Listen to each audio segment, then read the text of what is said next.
एक नई दिशा दे सकता है।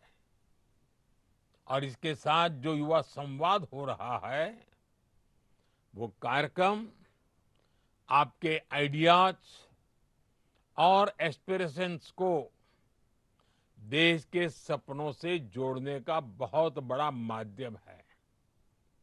इस कार्यक्रम में स्पोर्ट्स इकोसिस्टम,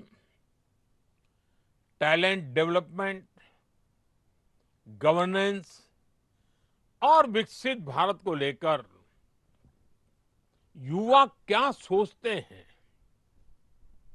उनके सुझाव क्या है, इन बातों को सुना जाएगा और पॉलिसी प्रोसेस में शामिल किया जाएगा। इसलिए आप सबसे कहूंगा कि जितना ज्यादा से ज्यादा हो सके इस मंच का सार्थक उपयोग कीजिए। नए आइडियाज आने दीजिए। युवा शक्ति के ये नए आइडियाज ही विकसित भारत की सिद्धि की ताकत बनेंगे। साथियों, हम अक्सर सुनते हैं एक स्वस्थ समाज के लिए, एक अच्छी पारिवारिक व्यवस्था के लिए,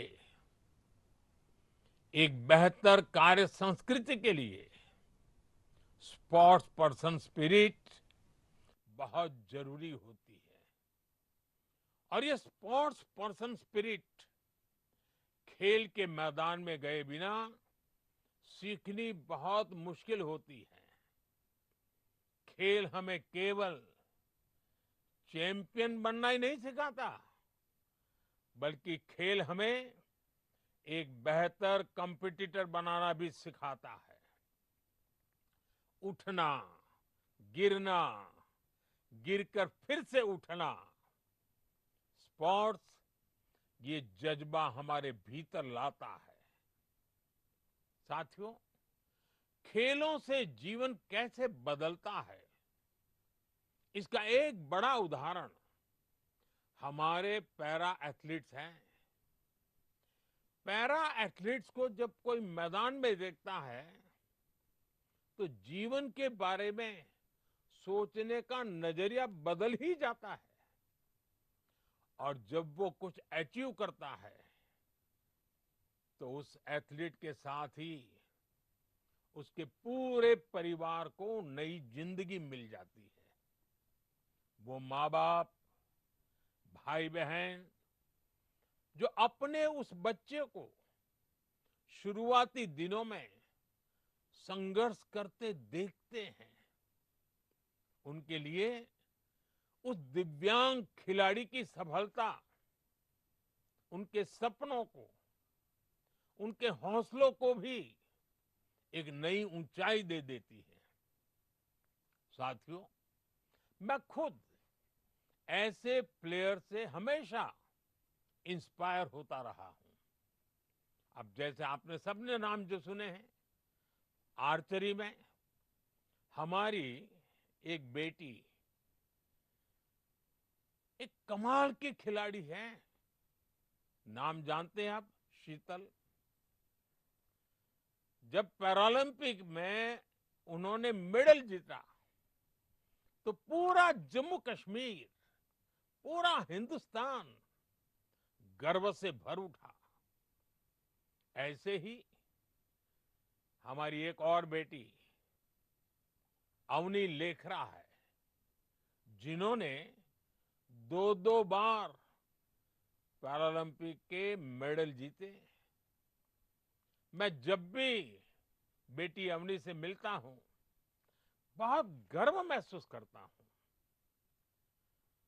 सुमित अंतिल हो, नीतीश कुमार हो, और अभी अभी तो आपने नाम सुना होगा हमारे जंडू कुमार। ऐसे हमारे पैरा एथलीट्स हैं। ऐसे हर साथी हमें भी प्रेरित करते हैं। साथियों, स्पोर्ट्स एक बेहतर जीवन की गारंटी है। स्पोर्ट्स हमें बेहतर जीवन जीने के लिए फिट बनाता है।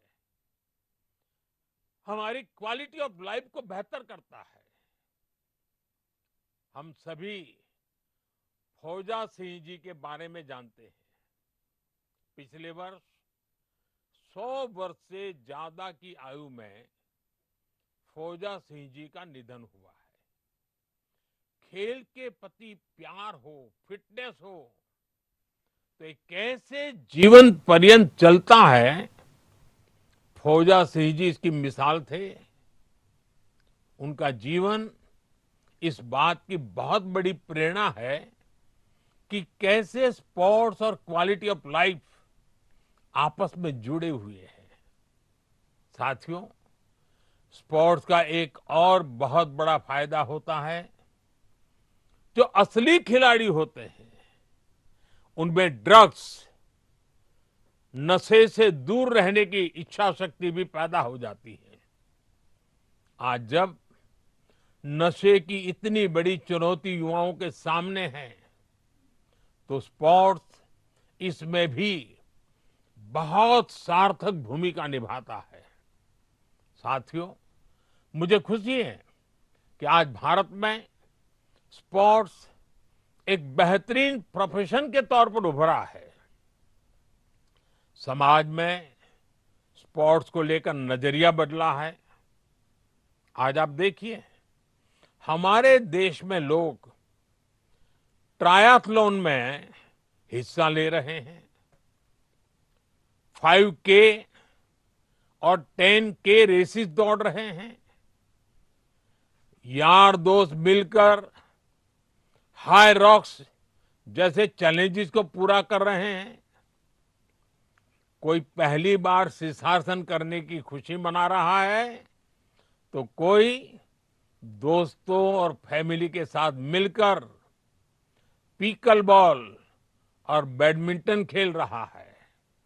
ये छोटी छोटी चीजें हैं, लेकिन अगर इसको एक बड़े नजरिए से देखें तो इसमें बहुत बड़ा चेंज नजर आएगा। चेंज ये कि स्पोर्ट्स अब हमारी जिंदगी का हिस्सा बन रहा है। अगर पढ़ाई और कैरियर का टाइम टेबल बन रहा है, तो दिन भर के रूटीन में स्पोर्ट्स को भी जगह मिल रही है। और यही चेंज है, यही परिवर्तन है, जिसके कारण भारत के स्पोर्ट्स फ्यूचर पर भरोसा भी बढ़ रहा है। साथियों, देश में स्पोर्ट्स कल्चर तभी बनता है जब सामान्य मानव इससे जुड़े। जब स्कूल्स स्पोर्ट्स के पीरियड को करिकुलर नहीं, जीवन का हिस्सा माने। जब ऐसा होता है तो इससे टैलेंट पूल भी बढ़ता है और स्पोर्ट्स को करियर मानने वाले बच्चों को उनकी फैमिली का सपोर्ट भी मिलता है। और इसलिए ही मैं कहता हूं, स्क्रीन से ज्यादा स्पोर्ट्स सेंटर्स की अहमियत है।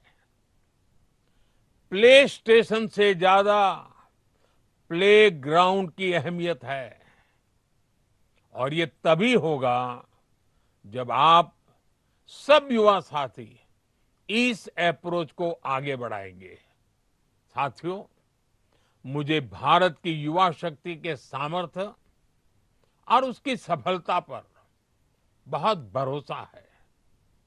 मैं देश के हर युवा से कहना चाहता हूं, खेल के मैदान में हो या समाज के बीच, आपकी भागीदारी ही भारत की शक्ति है। आपको खेल से प्यार है तो इससे जुड़ने के अनेक माध्यम बन रहे हैं। अब नए नए स्पोर्ट्स इक्विपमेंट आ गए हैं, नई टेक्नोलॉजी आ गई है, ट्रेनिंग और कोचिंग के तरीके बदल गए हैं, खेलों के आयोजन की, उसकी प्रतिस्पर्धा की, उसकी विधाओं की जरूरतें बदल गई हैं। इक्विपमेंट डिजाइन है, स्पोर्ट्स टेक्नोलॉजी है, स्पोर्ट्स मेडिसिन है, न्यूट्रिशन है, साइकोलॉजी, एनालिटिक्स, ऐसे अनेक क्षेत्रों में युवाओं के लिए नए अवसर बन रहे हैं। आपको ये अवसर छोड़ना नहीं है। इसलिए इस संवाद में खुलकर अपने आइडिया सामने रखिए। युवा शक्ति की ये भागीदारी विकसित भारत की सबसे बड़ी ताकत है। एक बार फिर आप सभी युवा साथियों को बहुत बहुत शुभकामनाएं। धन्यवाद। वंदे मातरम।